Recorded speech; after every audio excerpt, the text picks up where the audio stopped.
Good morning students. मैं Abhishek Kumar GS पारा medical college Hajipur से आप लोगों का पुनः स्वागत करता हूं। स्टूडेंट्स, हम लोग पढ़ रहे यूरिनरी सिस्टम। तो यूरिनरी सिस्टम में आज ये हमारा जो लेक्चर है वो लास्ट लेक्चर है। फिर आगे हम लोग जो पढ़ेंगे वो नेक्स्ट टॉपिक के बारे में पढ़ेंगे। तो आज हम लोग यूरिनरी सिस्टम में पढ़ेंगे फ्लूइड एंड इलेक्ट्रोलाइट मेंटेन के बारे में, जो कि क्या है वो आइए समझते हैं। Fluid and electrolyte balance. The kidneys are essential for regulating the volume and composition of bodily fluid. The levels of electrolyte in the body can become too low or too high. This can happen when the amount of water in the body changes. तो students यहाँ पे बताया जा रहा है कि क्या है, जैसे कि क्या हो गया fluid and electrolyte balance. Fluid and electrolyte that means क्या हो गया, तरल एवं विद्युत अपघटन जो का संतुलन। दैट मीन्स हमारे शरीर में लिक्विड पार्ट्स और इलेक्ट्रोलाइट्स जो होता है, विद्युत अपघटन जो आयंस होते हैं, उसका ये संतुलन कैसे होता है ये हम जानेंगे। ठीक है, तो इसमें बताया गया है कि किडनी जो है वो एसेंशियल रोल अदा करता है। दैट मीन्स क्या, प्रमुख भूमिका निभाती है किसमें, कि जिसमें कि क्या है कि ये क्या करता है, regulating the volume and composition of body fluids. That means ये क्या करता है कि हमारे शरीर में तरल पदार्थों एवं तरल पदार्थों एवं जो उसका डेंसिटी है वो इसको मेंटेन करके रखता है। ठीक है, ये कब करता है वो देखते हैं कि the levels of electrolytes in the body can become too low और too high.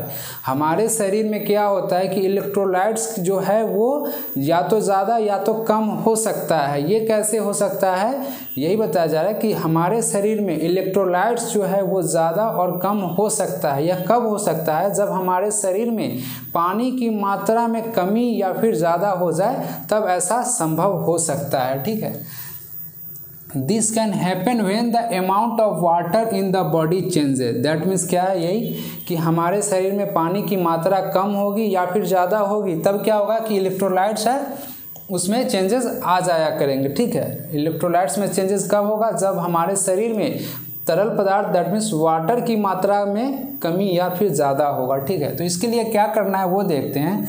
The amount of water that humans take in should equal to amount they loss. That means इसके लिए क्या करना है कि हम लोग मनुष्य जितना भोजन लेते हैं उसी मात्रा में क्या है, पानी को लेना चाहिए। जिस मात्रा में हम लोग भोजन को लेते हैं उसी मात्रा में पानी को लेना चाहिए। इससे क्या होगा कि हमारा वाटर बैलेंस रहेगा, तो वाटर बैलेंस रहेगा तो इलेक्ट्रोलाइट्स भी बैलेंस रहेगा। ठीक है, अगर ऐसा नहीं करते हैं तो क्या होता है कि if something upset this balance they may have too little water dehydration और too much water over hydration. अगर ऐसा हम लोग नहीं करते हैं, अगर ज़्यादा पानी ले लेते हैं तो वो क्या होगा, ओवर हाइड्रेशन हो जाएगा। अगर पानी कम लेते हैं तो वो डिहाइड्रेशन हो जाएगा। दैट मीन्स शरीर में पानी की कमी, और ये ओवर हाइड्रेशन दैट मीन्स पानी अत्यधिक हो जाना हमारे शरीर में। ठीक है, तो देखते हैं फिर आगे फ्लूइड बैलेंस, तरल पदार्थ का बैलेंस देखते हैं कि वो कैसे होता है। According to age, around 60 to 70% of the volume of body is water in adult.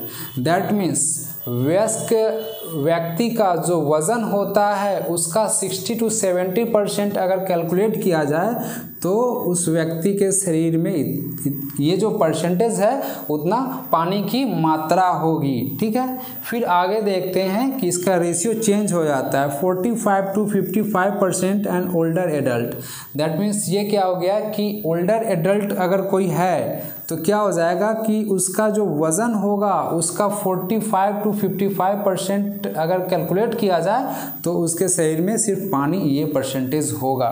वही अगर न्यूबॉर्न कोई जन्मजात बच्चा है, ठीक है, न्यूबॉर्न इन्फेंट दैट मीन्स जन्मजात बच्चा है, तो उसका क्या होगा कि 70 से 80% अगर कैलकुलेट किया जाए उसके वज़न का, तो उसकी मात्रा जो होगी वो पानी की होगी उसके शरीर में, ठीक है। वही अगर कैलकुलेट किया जाए कि एम्ब्रायो की दैट मीन्स भ्रूण का जो कि फीटल में डेवलप होता है, तो क्या होता है कि उसका 90% अगर कैलकुलेट किया जाए वज़न के अकॉर्डिंग, तो वो उसका पानी होगा शरीर में, ठीक है। तो यही बताया गया है कि किसी भी व्यक्ति एडल्ट एज का 60 to 70% जो होता है वो पानी होता है। वही ओल्ड एज की बात की जाए तो 45 to 55%, न्यूबॉर्न का 70 to 80% और एम्ब्रायो का जो होता है वो 90% होता है, ठीक है। तो स्टूडेंट्स इसमें ये बताया गया कि जैसे यहाँ पे बताया गया है कि the amount of water that humans take in should equal to the amount they loss. तो वही बात है कि हम लोग जितना पानी लेना चाहिए उतना खाना चाहिए, दैट मीन्स क्या है, जितना खाना खाते हैं उतना ही पानी पीना चाहिए, वो जो रेशियो है वो इक्वल होना चाहिए, ठीक है। तो इसमें देखते हैं कि हमारा जो इनपुट है वो कितना आ रहा है और आउटपुट है वो कैसे आउट हो रहा है, हमारा जो पानी है वो ले कैसे रहे हैं और हमारा जो आउट हो रहा है पानी शरीर से वो कैसे हो रहा है, ठीक है, इनटेक और आउटटेक। तो वाटर इन फूड्स, शरीर भोजन के द्वारा हमें पानी जो मिलता है वो 700 ml मिल जाता है, ठीक है। इंजेस्टेड लिक्विड्स दैट मीन्स हम जो तरल पदार्थ लेते हैं, पानी हो गया, तो उससे कितना मिल जाता है 1500 ml मिल जाता है, ठीक है। फिर आ जाता है water form by catabolism that means उपापचय के क्रिया के दौरान कितना मिल जाता है 200 ml हमको वाटर मिल जाता है। टोटल अगर कैलकुलेट किया जाए तो 2400 ml वाटर जो हो गया वो हमारे शरीर में इनटेक हो गया है, इनपुट आ गया है। तो हमारा ये जो रेशियो आया, ये जो कैलकुलेशन आया है 2400 ml, वो आउटपुट भी होना चाहिए। तो उसको देखते हैं कैसे कैलकुलेट करता है।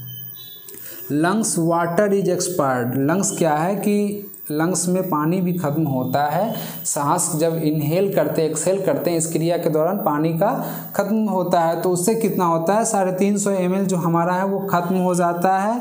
और स्किन बाय डिफ्यूज़न, विसरण के द्वारा 350 ml, फिर हमारा पसीना के माध्यम से 100 ml पानी है वो निकल जाता है, यूरिन के माध्यम से ये रेशियो निकल जाता है 1400 ml, फिर ये इंटेस्टाइड इन फीसेज दैट मीन्स इसका मतलब 200 ml निकल जाता है, दैट मीन्स मल के रूप में इतना जो ये पानी है वो निकल जाता है। अगर इसको भी सबको एक साथ कैलकुलेट किया जाए तो इसका भी जो मात्रा होगा वो 2400 ml हो जाएगा, ठीक है। दैट मीन्स यही बताया गया है कि हम लोग जितना भोजन को लेते हैं उतना ही पानी को लेना चाहिए, ठीक है। तो स्टूडेंट्स इसमें हम लोगों ने यूरिनरी सिस्टम में देख लिया था कंपोजिशन भी, और आज हम लोगों ने देख लिया कि जो हमारा इलेक्ट्रोलाइट और फ्लूइड का जो मेंटेन करता है वो दोनों इक्वल होना चाहिए। अगर फ्लूइड का मीन्स क्या हो रहा है कि अगर कुछ भी अप एंड डाउन्स हो रहा है वाटर में, तो ये हमारा इलेक्ट्रोलाइट्स है उसमें भी अप एंड डाउन हो जाएगा, तो ये हमारे शरीर के लिए नुकसान पहुंचा सकता है, ठीक है। तो स्टूडेंट्स यही था हमारा यूरिनरी सिस्टम। तो यूरिनरी सिस्टम में हम लोगों ने सब कुछ देख लिया था। अब जो पढ़ेंगे वो न्यू टॉपिक कोई पढ़ेंगे, ठीक है। Okay, thank you.